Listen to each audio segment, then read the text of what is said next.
과학톡 최미영입니다. 부산에서 독일 베를린까지 가는 길은 시베리아를 횡단해 11,971km 정도가 된다고 하는데요. 이제 부산에서 기차를 타고 한반도를 지나 유라시아를 횡단하는 날이 머지 않았다고 합니다. 오늘은 유라시아 대륙을 달릴 수 있도록 순우리 기술로 만든 괴간 가변대차는 어떤 기차고 우리나라 철도 기술은 어디까지 와 있는지 알아보겠습니다.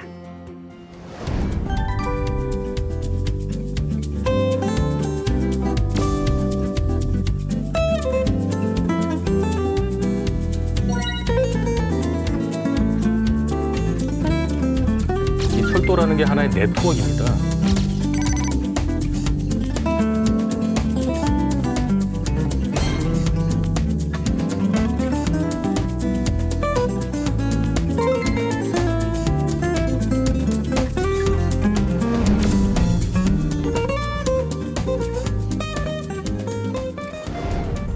원장님, 정말 우리 기술로 만든 기차를 타고 유라시아 대륙을 달릴 수 있는 그런 날이 올까요? 예, 조만간 그런 날이 올 거라고 그렇게 기대를 하는데요. 이미 작년에 그 역사적인 그 4.27 판문점 선언이 있었고요. 또 이 선언에서 우리가 남북 간의 철도 연결을 하고 현대화하자라고 합의를 했습니다. 그리고 또 작년 연말 크리스마스 바로 다음 날이죠. 10월 26일 날은 실제로 우리가 서울역에서 우리가 만든 열차를 타고 그 개성공단 바로 인근입니다. 판목역까지 가서 남북 간의 철도 연결 착공식을 가졌습니다. 사실 우리가 그동안에 KTX 산천도 개발했고요. 또 ITX, 그리고 도시철도, 최근에 트램도 우리가 기술 개발을 하지 않았습니까? 최근에는 또 우리가 남북 그리고 대륙을 연결하는 괴간가변 열차라는 것을 개발을 했는데요. 이들 열차를 통해서 남북뿐만 아니라 동북아 유라시아 대륙까지 철도로 네트워킹하는 시대가 곧 열릴 거라 그렇게 기대를 하고 있습니다. 기차 하면 떠오르는 게 있으십니까? 오늘은 제가 노래를 2번 정도 해야 될 것 같은데요. 뭔지 알 것 같습니다. 실제로 대전에 오시면 제일 유명한 노래가 대전 브루스라는 노래가 있죠. 잘 있거라 나는 간다 이별의 말도 없이 이렇게 시작하는 노래인데 이 대전이 한반도의 그 남한의 중심이다 보니까 대전에 0시 50분 만행열차가 목포로 가는 것이 옛날에 굉장히 유행했었고요. 저희 어렸을 때는 비둘기호라는 것이 있었습니다. 가장 값이 쌌었고 밤에 타고 가면 대학생들이 기타를 치고 삶은 계란 삶은 먹고 이랬던 추억이 참 많았던 기차인데 지금은 이제 사라져서 없습니다. 그리고 어렸을 때 봤던 만화 영화 기차가 어둠을 헤치고 하는 은하철도 999가 또 한 번 생각이 납니다. 그래서 어렸을 때는 그 기차에 대한 추억들이 참 서로가 많았던 것 같아요. 명절이 되면 사람들이 긴 줄을 서가지고 심지어는 선반에 올라가서도 잠을 잤던 사람들이 많을 정도로 기차가 굉장한 그 이동수단의 하나였었죠. 저는 이제 어렸을 때 할머니 댁이 부산이어서 부산 내려갈 때 기차를 처음으로 타봤는데요. 그때는 이제 무궁화호나 새마을호를 타고 한 5시간에서 6시간 걸렸던 것 같은데 지금은 KTX나 워낙 고속열차가 개발이 빨리 돼서 많이 돼서 되게 시간이 적게 걸리더라고요. 특히 대전에서 서울까지 이제 1시간밖에 안 걸려가지고 보통 이제 제가 기차 안에선 잠을 많이 자는데 요즘은 서울에 올라갈 때는 잠을 거의 못 자고 1시간 동안 잠을 자면 놓치더라고요. 그래서 기차가 엄청 빨라졌구나를 느끼고 있습니다. 네. 문 대장님께서는 기차에 대한 추억 있으신가요? 제가 몇 년 전에 알래스카에 갔다가 알래스카 남쪽 최단에 있는 이 수워드라는 해안가부터 이 북쪽에 있는 600km 떨어져 있는 이 페어뱅스크까지 이 알래스카 횡단 열차를 타본 적이 있는데요. 정말 잊지 못했던 경험이었던 것 같아요. 일단 기차를 타고 가면서 중간중간 기착점이 있습니다. 거기 내려서 또 이렇게 주변을 둘러보고 하다 보니까 단시간 내에 이 알래스카라는 대륙의 저위도부터 고위도까지를 이해할 수 있어서 저도 뭐 그 이후로도 한 번 더 꼭 타보고 싶은 그런 또 기억을 갖고 있습니다. 네, 저희가 지금 이제 각자 기차에 대해서 가지고 있는 추억에 대해서 이야기를 나눠봤는데요. 본격적으로 저희가 유라시아를 향해서 한번 달려보도록 하겠습니다. 한국철도기술연구원에서 자체 개발한 괴간 가변대차가 국제철도연맹 총회에서 최우수 연구 성과로 선정이 됐습니다. 사실 이게 듣기만 해도 조금은 생소한 기술이라서요. 어떤 기술인지 소개를 부탁드릴게요. 괴간 가변 대차 열차인데요. 궤관이라는 거는 우리 철도가 열차도 있지만 궤도가 있지 않습니까? 그 궤도 폭이 우리 남북한 중국하고 또 러시아, 몽골, 또 유럽하고도 좀 다릅니다. 그래서 이런 궤도 폭을 이제 극복하는 그런 기술이 되겠습니다. 그래서 궤관은 궤도 폭이고요. 가변은 궤도 폭이 늘어났다 줄어들었다. 즉 열차 바퀴가 늘어났다 줄어들었다 하는 그런 기술이 되겠고요. 대차라는 것은 이제 열차의 바퀴를 뜻합니다. 그래서 그러한 바퀴를 저희 연구원에서 세계 두 번째로 개발을 했거든요. 그래서 오늘 그런 궤관 가변 대차 바퀴에 대해서 여러분께 좀 소개를 하도록 하겠습니다. 사실 저는 이게 국가마다 이 철도의 너비가 다르다라는 거를 처음 알았어요. 예. 저는 국제 표준이 있을 줄 알았거든요. 예, 예. 그렇지 않은 이유가 있을까요? 뒤늦게 이제 국제 표준을 만들어서 이제 표준계라는 거를 선정을 했습니다. 그래서 표준계라는 거는 1435mm인데요.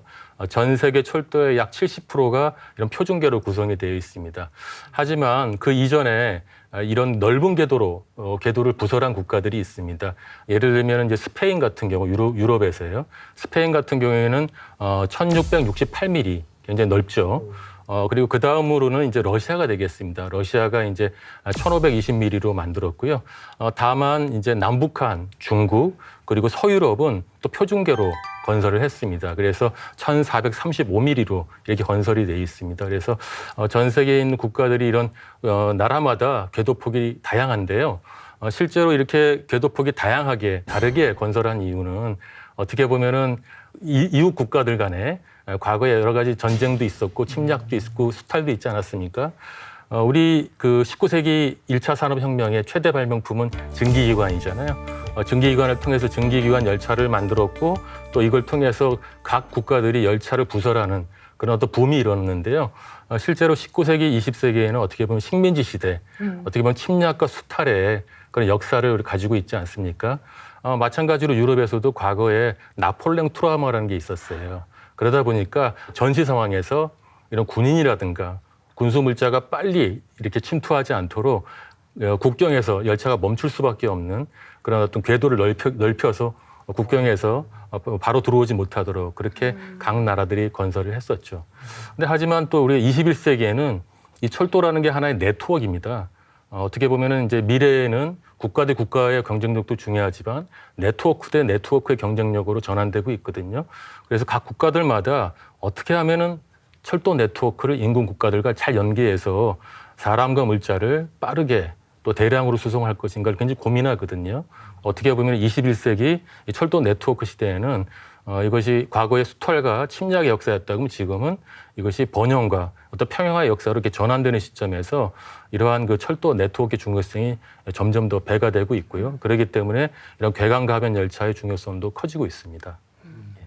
그러면 이 기술이 나오기 전에는 국가 간 국경을 넘을 때 그럼 어떻게 넘어갈 수가 있었나요? 예, 그전에는 사실은 국경에서 철도가 멈출 수밖에 없잖아요. 가장 간단한 방법은 첫 번째, 환적 환승입니다. 그러니까 옮겨 타고 옮겨 실는 거죠. 그죠? 굉장히 단순하죠. 그죠? 그리고 또 두 번째 방법은 열차하고 바퀴하고 핀을 뽑아서 열차 차체를 들어 올려서요. 바퀴를 한쪽으로 다 몰아내고 반대쪽에서 넓은 바퀴를 다 가져다가 내려서 조립을 해서 운행을 하는 거죠. 굉장히 불편하죠. 근데 하지만 이런 궤관가변 열차는 국경에서 약 30m 간격으로요. 서서히 궤도를 넓히는 겁니다. 그리고 그 위에 열차가 서서히 바퀴가 넓어지는 열차를 투입을 하는 거거든요. 그렇게 하면은 바로 멈추지 않고 통과하기 때문에 실제로 여러 가지 비용 편익이라든가 시간 편익이 발생될 수가 있는 거죠. 그래서 인근 국가 간의 고속으로 많은 사람들, 많은 물자를 대량으로 운송할 수 있는 그런 장점이 있는 거죠. 듣다 보니까 그 영화 트랜스포머가 갑자기 예. 기존으로 변신하는 기차인 거잖아요. 네, 맞습니다. 예. 네, 근데 제가 하나 궁금한 거 뭐냐면 보통 이제 기차라는 운송 수단이 사람을 실어 나르기도 하고 네. 또 물자를 실어 나르기도 하는데 예. 굳이 이거를 좀 구분한다라면 예. 그 비율이 어느 정도 되나요? 지금 지구상에 있는 기차들이. 사람과 물자. 네. 근데 그걸 사실 단순 비교하기는 어렵고요. 네. 다만 이제 사람을 실어 나르는 기차와 물건을 실어 나르는 기차의 어떤 경쟁력이 다릅니다. 열차의 인적 수송에 있어서의 어떤 경쟁력은 고속철인데요. 300km로 달려야 됩니다.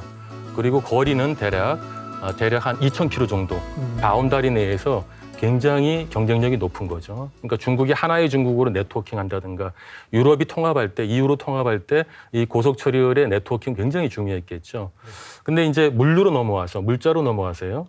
보면은 물류에서의 기차의 속도는 글로벌 경쟁력을 갖는 속도는 40km면 충분합니다. 굉장히 다르죠. 대신에 이 공간적인 범위는요. 40km로 운행하면서 10,000km까지 경쟁력이 있습니다. 그래서 여객철도와 화물철도의 경쟁력 있는 속도와 공간은 각자 다르고요. 거기에 맞춰서 우리가 철도를 운영하고 투입하는 또 그런 기술들을 개발해야 되는 것이죠. 예. 저는 그 내구성에 대해서 굉장히 궁금하던데 예. 보통 그 고속으로 달리고 있기 때문에 그런 고속 주행하는 도중에 이게 확장되고 줄어들어야 되지 않습니까? 예. 그러면 이게 오랫동안 하다 보면 열 때문에 수축이나 팽창이 이제 발생을 할 텐데 예, 예. 그것이 어떻게 조절을 할 수 있고 얼마만큼 지금 안전성이 확보됐는지 예, 좀 예. 듣고 싶습니다. 그 굉장히 중요한 말씀이세요. 지금 괴강가변 대차를 개발한 나라는 단 3군데밖에 없습니다. 가장 먼저 개발한 데는 스페인입니다. 스페인은 러시아보다 더 넓은 관계거든요. 그래서 스페인이 그 프랑스와 운행을 할 때 이런 괴강가변 열차를 개발해서 운행을 하고 있어요. 다만 이제 여객 열차만 운행을 하고 있고요. 두 번째로는 이제 그 동구라파의 그 폴란드가 있지 않습니까? 폴란드가 인접 국가인 리투아니아라든가 러시아 쪽에 이 열차를 개발해서 운행을 하고 있습니다. 여기는 이제 여객용으로도 개발하고 화물용으로도 개발해서 화물 열차로도 운행을 하고 있거든요. 지금 현재 우리나라에서 개발한 거는 주로 화물 열차에 포커스를 맞춰서 기술 개발을 하고 있는데 이거를 또 여객용까지 확장을 하려고 합니다. 이 유럽에서 개발한 고속열차, 그 괴강가변 대차와 우리가 개발한 괴강가변 대차는 큰 차이가 있는데요. 말씀하신 대로 유럽은 볼 베어링을 적용해서 괴강을 가변을 하고 있습니다. 근데 잘 아시다시피 볼 베어링이라는 것은 포인트 컨택 아닙니까? 네, 점 접촉이죠. 그렇기 때문에 볼이 한 개만 깨져도 페일이 일어나죠. 고장이 일어나죠. 그렇기 때문에 내구성이라든가 보수 유지라든가 장거리를 운행할 때 굉장히 취약점이 있습니다. 근데 저희들은 그런 그 취약점을 극복하기 위해서 베어링 자체를 마찰 베어링을 쓰고 있습니다. 그러니까 그 점 접촉이 아니라 면 접촉이 되겠죠. 그렇기 때문에 이 베어링을 압입을 해서 면 접촉을 만들어서 이 변환하기 때문에 굉장히 내구성이 좋고요. 그러다 보니까 이제 보수 유지 그리고 또 장거리로 운행하는데도 굉장히 그 유리한 점이 많습니다. 특히 고속으로 운행할 때 방금 말씀하신 것처럼 고속을 운행할 때도 굉장히 큰 장점을 갖고 있기 때문에 괴강가변 대차 열차 기술 개발이 그 해외에 진출하는데도 굉장히 큰 어떤 유리한 고지를 우리가 가지고 있다 이렇게 설명드릴 수 있습니다. 그럼 거꾸로 접촉을 하는 경우에는 그런 단점이 있지만 예. 거꾸로 면 접촉을 하는 경우는 소리가 많이 난다, 열이 많이 난다는 단점이 또 있거든요. 예, 그걸 예. 어떻게 그럼 극복을 하셨는지도 궁금해지네요. 예. 국경에서 사실 30m 간격으로 이게 변환이 되는 거거든요. 그러니까 그 구간에서만 면접촉이 일어나는 동안. 거거든요. 네네네. 그렇기 때문에 열이 발생하거나 문제가 생길 가능성은 거의 없고요. 굉장히 큰 여러 가지 장점들을 이 기술이 가지고 있다 이렇게 보시면 되겠습니다. 1차적으로는 화물 수송을 좀 염두에 두시는 거잖아요. 유라시아 예. 대륙으로의. 예. 그렇다면 그런 철도 수송이 다른 항공 수송이나 해양 수송에 비해서 괴강가변 대차를 사용했을 때 장점이 뭐라고 생각하세요? 이건 이제 괴강가변 대차뿐만 아니라 네. 실제로 열차의 어떤 경제성을 뜻하는 것인데요. 네. 항공 같은 경우에는 보통 이제 우리 반도체 칩이라든가 스마트폰처럼 가벼운 그런 물건들 그리고 고부가치 물동량들을 실어 나릅니다. 네. 그러니까 어떻게 보면은 이제 물류 수송의 상품들, 그러니까 물류 상품의 특성들이 다 다른데요. 그 반면에 이제 그 해운으로 가는 것들 있지 않습니까? 네. 이런 것들 벌크 위주의 화물들이 꽤 많습니다. 예를 들면은 뭐 석탄과 또는 그 오일과 같은 원유들 그런 것들도 있을 테고 또 봉제, 값싸면서 부피가 큰 그런 제품들을 뭐 천천히 가도 되니까요. 그런 것들은 운송할 때 굉장히 경쟁력이 높고요. 네. 철도를 갔을 때 가장 경쟁력이 높은 것은 역시 자동차, 백색가전, 그러니까 큰 LCD 판넬이라든가 또 냉장고, 에어컨, 그죠? 그런 어떤 백사가정과 관련된 그 고부가 가치 화물들 이런 것도 운송할 때는 철도가 굉장히 경쟁이 높다라고 봐지고요. 그리고 여객 같은 경우에는 사실 굉장히 멀리 갈 경우에는 물론 항공으로 가겠죠. 유럽으로 갈 땐. 하지만 앞으로 고속열차가 연결될 경우에는 사실 남북, 중국, 몽골, 뭐 극동 연해주 이런 이 정도 지역은 사실 고속철이 굉장히 큰 경쟁력을 가질 겁니다. 이제 이렇게 개발한 기술도 있기 때문에 더욱더 큰 경쟁력을 갖게 되지 않을까 싶은데요. 이 괴간 가변 대처 기술이 사실 우리나라 기술이 세계적으로 인정을 받은 거잖아요. 예. 어떠한 시사점이 있을까요? 이번에 그 UIC라는 국제기구에서 그 베스트 어워드, 특히 화물 서비스 분야에서 베스트 어워드를 차지했는데요. UIC는 사실 전 세계에 거의 모든 국가가 가입돼 있는 전 세계에서 가장 큰 철도 기구입니다. 그래서 한 100여 개국이 가입돼 있고요. 또 한 200여 개의 그 단체들이 다 가입해 있는 곳이거든요. 여기서 사실 저희들이 베스트 어워드를 차지했다는 것은 상당히 큰 의미가 있습니다. 이들 국가들이 최근에 남북 간의 철도 연결, 그리고 또 이걸 통해서 우리가 중국이라든가 러시아와 철도를 연결하고 싶어 하고 또 유럽까지도 연결하고 싶어 한다는 걸 알 수가 있거든요. 이런 기술들을 통해서 우리가 조속한 시일 내에 남북 간에 연결되지만 보다 빠른 국경에서 멈추지 않는 그런 화물 서비스를 중국과 러시아 쪽에 제공할 수 있다는 데에서 굉장히 큰 의미가 있죠. 결국 우리의 기술로 이렇게 유라시아 대륙을 달릴 수 있는 날이 곧 올 것 같은데요. 사실 예. 저희가 그렇게 하기 위해서는 선결 과제는 북한을 지나가야 된다는 거잖아요. 예, 그래서 예. 꾸준히 논의를 해오신 걸로 알고 있는데 그 예. 논의가 어디까지 진전이 되었나요? 잘 아시다시피 지난해에 남북 간의 그 철도 연결 착공식이 진행됐지 않습니까? 그거와 더불어서 남북 간의 그 북한 철도의 어떤 공동조사가 경의선, 동해선 양쪽으로 이루어졌습니다. 그리고 또 조만간에는 이제 그 정밀 실태 조사가 들어갈 텐데요. 정밀 실태 조사가 들어가면은 그와 더불어서 이제 설계도 진행이 될 거고, 사실 이제 제재가 굉장히 중요한 그런 어떤 변수가 되겠는데요. 제재 해제 국면에는 이 설계와 더불어서 이제 시공도 같이 들어갈 수 있지 않겠습니까? 또 시공이 되면 어떻게 보면은 이제 나중에 완공을 하고 그 위에 우리가 또 개발한 열차들을 운행할 수 있는 그런 기회들을 우리가 앞으로 얻을 수 있겠죠. 예.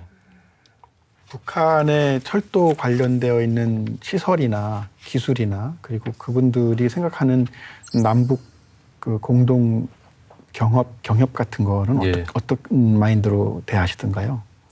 북한은 그 철도와 관련된 그 현대화 또는 협력에 대해서 굉장히 큰 관심을 가지고 있습니다. 북한은 어떻게 보면 대륙 국가잖아요. 네. 우리는 사실은 약간 좀 섬나라 같아서 해양 국가의 성격이 큰데요. 북한의 보통 이제 교통 시스템을 주철 종도라고 합니다. 그러니까 철도가 주된 교통수단이고 도로는 종속적인 교통수단이죠. 그렇기 때문에 철도가 굉장히 중요해요. 북한 입장에서는. 화물의 90%가 철도로 이동을 하고 있고요. 여객의 60%가 철도로 이동을 하고 있습니다. 이 남한의 철도 기술에 대해서 큰 관심을 보이고 있고요. 뭐 고속철뿐만 아니라 일반 철도 그리고 철도를 급속 개량한다든가 그리고 또 앞서 말씀드렸던 그런 괴간 가변 기술을 통해서 러시아와 철도를 운행하는 것들 이런 것들에 대해서도 큰 관심을 보이고 있습니다.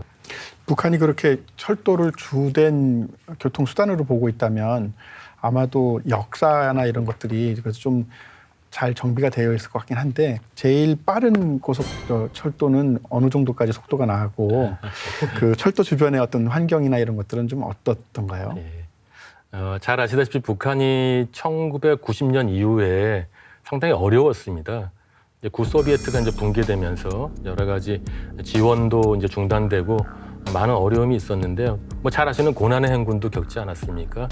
그러다 보니까 이제 철도에 대한 그 투자라든가 보수 유지가 잘 이루어지지 않았어요. 굉장히 열악하죠. 그렇기 때문에 저희들이 이번에 실태 조사를 가보니까 경의선 같은 경우에는 뭐 한 40km에서 50km 정도 시속. 그밖에 안 돼요? 예. 그리고 동해선 같은 경우에는 한 3, 40km 정도밖에 되질 않거든요. 하지만 이제 우리 남한이 어떤 자재 장비를 지원해서 급속 개량을 한다라고 하면 이런 속도를 한 2배가량 또 빨리 우리가 그 스피드업 할 수가 있을 그 가능성이 높습니다. 그러면서 현대화 수준을 좀 높여가고요. 그리고 앞서 말씀드린 것처럼 그 철도 화물의 글로벌 경쟁력은 약 시속 40km 정도 된다고 말씀드렸지 않습니까? 그래서 북한 같은 경우는 그 급속 개량해서 물류 사업을 하는 데는 큰 지장이 없고요. 또 만약 여객 사업을 한다라고 하면 속도를 좀 더 올려야겠죠, 그죠? 그리고 뭐 잘 아시다시피 중국이 고속철을 지금 25,000km를 건설해서 지금 신의주 바로 앞에까지 운영을 하고 있습니다. 사실 이 북한이 이렇게 개방이 되면 북한의 어떤 인프라 시장이 우리만의 독점 시장이 되지는 않을 겁니다. 중국이 들어올 거고 제일 먼저요. 러시아도 들어올 거고요. 또 서방 자본들이 물밀듯이 들어올 거거든요. 그 이전에 남북 간에 이러한 그 철도 경협 로드맵을 잘 만들어서 앞으로 남북 간의 어떤 통합 철도를 만들 때는 이런 철도 표준을 이런 남북이 하나로 같이 만들어서 어떻게 보면은 이런 그 북한의 인프라 시장이 서방 자본에 잠식되는 것을 우리가 좀 더 늦추고 남북이 함께 만드는 그런 인프라를 만드는 것이 굉장히 중요할 것 같아요. 그렇기 때문에 중국도 지금 북한 고속철에 관심이 많듯이 우리도 북한의 어떤 고속철에 대해서 지금부터 검토하고 또 이와 같은 협력을 지금부터 해나가는 것도 굉장히 중요하다고 봅니다.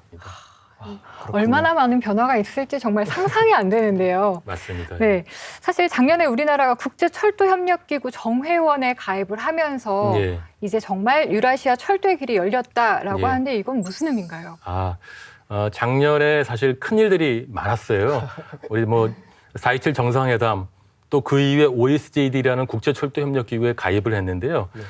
이 기구는 폴란드 바르샤바에 본부를 둔 기구고요. 어떻게 보면은 이제 중국과 러시아를 중심으로 해서 중앙아시아 포함해서 총 28개국이 가입돼 있는 국제기구입니다. 만약에 회원으로 가입하려면 만장일치제이기 때문에 전원 다 찬성을 해야 됩니다. 그래서 이번에는 북한까지 찬성을 해서 이 기구에 가입했습니다. 근데 이 기구에 가입한 것이 어떤 큰 의미를 갖냐면요. 이 국제기구는 단순한 그런 어떤 국제 간의 어떤 그 협력을 잘해보자는 그런 기구를 뛰어넘어서 구속력을 가지고 있어요. 법적 제도적 구속력을 가지고 있습니다. 이 기구에 가입하면 자동으로 SMPS, SMGS라는 국제 여객 운송협정, 국제 화물 운송협정에 가입을 하게 돼요. 그러니까 우리가 여기 기구가 28개국이 가입이 돼 있지 않습니까? 네. 우리가 29번째거든요. 네. 그러니까 우리가 1대1로 이런 협약을 안 맺더라도 이 기구에 가입하면 28개 국가와 동시에 이러한 여객과 화물의 운송협정을 체결함과 같은 그 효과를 가져요. 특히 이 28개국에 28만 킬로미터의 철도가 부설되어 있습니다. 우리는 4천 킬로미터에 불과하거든요. 그러니까 이 4천 킬로미터가 28만 킬로미터의 철도와 네트워킹하는 어떻게 보면 굉장히 중요한 의미를 갖는 거죠. 그러니까 하드웨어적인 네트워킹도 중요하지만 법적인 제도적인 그런 어떤 그 협력이나 그 협약이 중요하지 않습니까? 그러니까 어떻게 보면은 우리가 남북 간의 철도를 연결하면 이제는 28개국하고 철도를 운송하는데 전혀 문제가 없습니다. 그러니까 어떻게 보면 운송, 법적, 제도적 그런 어떤 규정이라는 관점에서도 전혀 문제가 없는 거죠. 평양을 거쳐서 위로 올라가면 러시아 쪽으로 가지만 조금만 밑으로 내려오면 아까 말씀하셨던 베이징을 갈 수도 있고 북경을 갈 수도 있고 예. 좀 더 밑으로 오면은 인도 뭐에서 이쪽 이라크까지도 가고요. 네. 또 더 확장을 하면은 예. 그 아프리카 대륙까지도 갈 수가 있겠더라고요. 예. 그게 또 가능하지 않겠습니까? 철도가 네트워킹된 국가는 어디든지 사실 갈 수 있죠. 물리적으로 다 연결돼 있기 때문에. 저는 기차가 되게 제한된 그 운송 수단이라고 생각을 했는데 예. 확장성이 되게 많은 것 같거든요. 예. 자, 그러면 세계적으로 이렇게 종단이나 횡단 열차 종류가 어느 정도 되나요? 지금 전 세계에 약 한 120만 킬로미터 철도가 부설되어 있어요. 먼저 우리 입장에서 보면 사실은 OSJD가 28만 킬로미터 건설돼 있지 않습니까? 그리고 또 28개국이 다 네트워킹돼 있고요. 그러니까 우리 입장에서 보면 바로 이 28개국이 다 연결돼 있고요. 그리고 바로 인접해 있는 유럽, EU 국가들을 다 또 네트워킹 할 수 있거든요. 얼마든지 갈 수가 있습니다. 그래서 뭐 대표적인 노선은 우리가 시베리아 횡단철도, 중국 횡단철도, 몽골 횡단철도, 그리고 만주횡단철도 요 4개의 국제 열차와 바로 직결돼서 나머지 국가들과 다 연결이 가능한 겁니다. 그 우리나라 철도 기술은 지금 어느 정도 수준에 와 있다고 볼 수가 있나요? 저희들 철도 기술은 선진국 대비 약 한 80에서 90% 수준까지 올라와 있다 이렇게 평가를 하고 있습니다. 일부 기술에 대해서는 굉장히 세계적인 기술을 확보하고 있는데요. 그 중에 하나가 우리 전차 선로와 관련된 것은 거의 세계 탑 기술에 가깝고요. 실제로 저희들이 고속 열차를 기술 개발하지 않았습니까? 세계에서 4번째로 빠른 고속 열차를 보유를 하고 있고요. 그리고 앞서 말씀드렸던 괴강가변 열차, 특히 화물 열차용으로는 저희들이 세계 2번째 기술을 가지고 있습니다.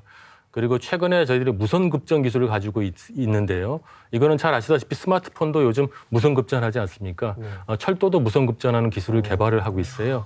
이 기술은 사실 세계에서 가장 넘버원의 기술을 저희들이 보유하고 있습니다. 그래서 저희들이 상용화 기술도 갖고 있지만 원천 기술들도 몇 가지 세계적인 기술을 보유하고 있다 이렇게 말씀드릴 수 있고요. 네, 그럼 이렇게 저희가 유라시아 대륙을 잇는 철도 개발 사업에 대해서 이야기를 나눠봤는데요. 한국철도기술연구원에서 개발 중인 또 다른 기술들이 있을까요? 저희들 연구원은 올해로 창립 23주년이 됐습니다.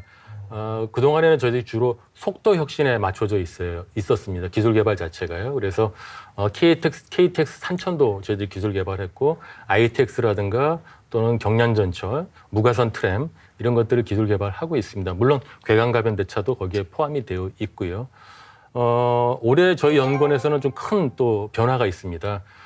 우리가 본원도 있지만 지금 오송 있지 않습니까? 오송역 근방에 13km 시험선이 전용 시험선입니다. 그래서 그것이 올해 완공이 되거든요. 그렇게 되면 사실 그동안에 우리가 시험을 주로 본 노선에서 상업 노선에서 하다 보니까 야간에만 진행을 하고 있거든요. 근데 이제는 24시간 시험을 할 수 있는 그런 그 전용 시험선을 우리가 갖게 됩니다. 그러면 훨씬 더 실용화라든가 상용화가 빨라질 거고요. 열차들이 보통 이제 중요한 것 중에 하나가 안전이지 않습니까? 안전을 위해서 우리가 관제를 하잖아요. 근데 통상적으로는 비행기처럼 중앙에서 관제합니다. 이걸 보통 우리가 지상 관제라고 하는데요. 지상에서 차에 관제를 하는 거죠, 그죠? 근데 이제 미래의 기술들은 차량과 차량끼리도 서로 신호를 주고받고 또 이런 관제들을 같이 차량 간에도 좀 진행을 하게 됩니다. 이럴 경우에는 사실 기존 인프라를 개선하지 않고도 이 차량을 약 30% 정도 더 증편해서 늘 수가 있습니다. 그러니까 더 촘촘히 달리는 거죠. 그래서 우리가 이거를 자율주행 열차 기술 개발이라고 하는데요. 이런 것들도 대표적인 미래의 스마트 기술로 현재 기술 개발을 하고 있고요. 또 이 위에도요. 저희들 그 지하철은 또 승객 국민들이 쾌적하고 편안하게 이용하셔야 되잖아요. 그렇기 때문에 어떤 미세먼지 요즘 화두가 됐지 않습니까? 그래서 지하철 역사를 바깥보다 더 청정하게 만드는 그런 어떤 공간으로 만들고자 사실 미세먼지 저감 기술 이런 것들도 하고 있습니다. 그렇게 함으로써 보다 쾌적하고 또 친환경적인 그런 열차를 만드는 그런 기술도 저희들이 병행하고 있습니다. 그 고속철도 하니까 생각난 게 우리나라에서도 진공으로 엄청 초고속으로 가는 열차를 개발 중이라고 알고 있는데 예. 혹시 그러한 열차가 어떻게 개발되고 있는지 또 만약에 개발된다면 실제로 상용화가 될 수 있는지 그런 예. 점들이 좀 궁금합니다. 예. 테슬라 회장인 그 앨런 머스크가 최근에 하이퍼루프라는 그런 초고속 철도를 기술 개발하면서 전 세계적으로 굉장히 관심이 많습니다. 그러니까 이것은 어떻게 보면은 항공기에 버금가는 그런 미래의 교통수단인데요. 항공기가 지상에서 이륙할 때 속도가 대략 한 300km 정도 됩니다. 그러니까 우리 고속철 날개 달면 날아갑니다. 네, 은하철도 999가 먼 미래의 얘기가 아니고요. 300km로 이륙을 하고요. 또 1000m 상공까지 올라갑니다. 1000m 상공으로 올라가면은 기압이 한 0.1기압 정도 되거든요. 공기저항이 적으니까 속도를 굉장히 높일 수가 있습니다. 그래서 그때 속도가 대략 한 900km 정도, 시속 900km 정도로 운행을 하거든요. 하이퍼루프, 하이퍼튜브라는 거는 지상에 그와 같은 상공에서의 어떤 환경을 만들어주는 겁니다. 지금 현재 지상에서 바퀴식 열차라든가 자기부상 열차의 최고 속도는 600km거든요. 근데 그 철도에 이 튜브로 싸서 이 안에 있는 기압을 약 1000분의 1 기압까지 낮추면요. 네. 지금 있는 속도의 2배까지 스피드업이 가능합니다. 네. 그러니까 다시 말하면 한 600km를 1200km까지 증속해서 운행 가능하거든요. 네. 그런 원리가 바로 하이퍼 튜브, 하이퍼루프 고속철 개발인데요. 네. 사실 우리 연구원에서도 지금 7년째 그 기술을 개발하고 있고요. 원천 기술들을 확보해 놓은 상태입니다. 그리고 얼마 전에는 아까 말씀드렸던 그 1000분의 1 기압까지의 튜브도 저희들이 시제품을 하나 만들어서 시험하는 데 성공을 했거든요. 네. 그래서 한 2, 3년 내에 저희들도 앨런 머스크처럼 그런 테스트베드를 하나 만들어 가지고요. 네. 전 세계를 깜짝 놀라는 그런 시연도 한번 보여드리겠습니다. 그러면 또 상을 타시겠네요. 감사합니다. 빛내. 사실 이런 기술들은 네. 국내에서 쓰면은 이렇게 좁지 않습니까? 네. 이제는 남북한 또는 뭐 중국 또 유라시아 대륙을 네트워킹하는 네. 미래의 기술이라고 볼 수 있죠. 네. 지금은 300km, 400km이기 때문에 한 중국 정도가 뭐 경쟁력 있는 공간이라고 하면 네. 하이프루프가 딱 적용이 되면 유라시아 전체가 다 경쟁력 있는 공간으로 탈바꿈하겠죠. 네. 미래에 어떻게 보면 4차 산업혁명 시대에 미래의 철도를 대표하는 기술이다 이렇게 말씀드릴 수 있습니다. 정말 다양한 연구를 하시다 보면 정말 네. 우여곡절도 많고 네. 포기하고 싶은 순간도 있으셨을 거잖아요. 예. 그런 순간 꾸준히 연구할 수 있게 해준 힘은 네. 어디에서 나오는 걸까요? 최근 출연안에 그 책임과 역할, R&R에 대해서 굉장히 강조를 하고 있는데요. 출연연구원에 계시는 많은 분들이 아마 똑같은 고민을 하실 거예요. 출연연구원에 근무하면서 어떤 가치를 가지고 내가 출연연구원을 이제 근무를 할 것인가. 그러다 보면은 자신이 은퇴했을 때 연구원을 위해서 무엇을 했는가. 또 내가 한 연구가 이 국민들을 위해서 어떻게 쓰이고 이 국가에 어떻게 쓰였는지 그런 부분에 대해서 굉장히 고민을 많이 할 겁니다.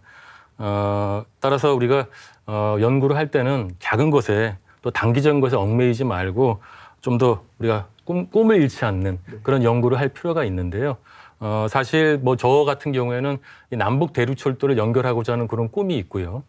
그것을 위해서 사실 그동안에 약 20여 년간 남북철도를 연구해 왔는데요. 반드시 이제 이 기술들이 꽃을 피우면서 최근에 이런 상황에서 이 남북철도 연결 사업에 조금이나마 도움이 될 수 있는 것, 이런 것들이 힘이 아니었나 그렇게 생각을 합니다. 야, 남북 철도 연결되는 그 순간을 정말 평생 잊으실 수 없을 것 같다라는 생각이 드는데요. 예. 원장님께 꿈의 열차는 이런 것이다 하는 게 네. 있을까요? 아무래도 우리가 남북 간에 이런 철도를 연결하면 또 어떻게 보면은 남북이 같이 잘 사는 한반도를 만들지 않겠습니까? 미래의 한반도, 통일 한반도가 될 수도 있고요. 그런 한반도에 어떻게 보면 그 스마트 한반도 이런 것들을 우리가 고민하는 그런 어떤 그 기술 개발도 우리가 그 준비를 해야 될 텐데요.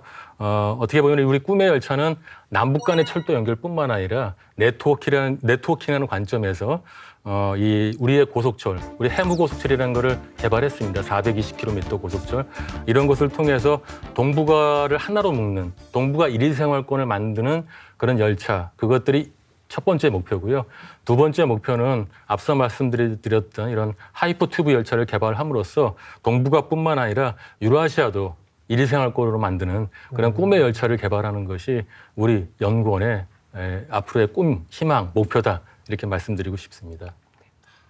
네, 그래서 정말 기차를 타고 평양에 가고 북경에 가고 모스크바에 가는 예. 그런 상상을 하니까 뭔가 좀 환상적인 기분이 좀 있는 것 같아요.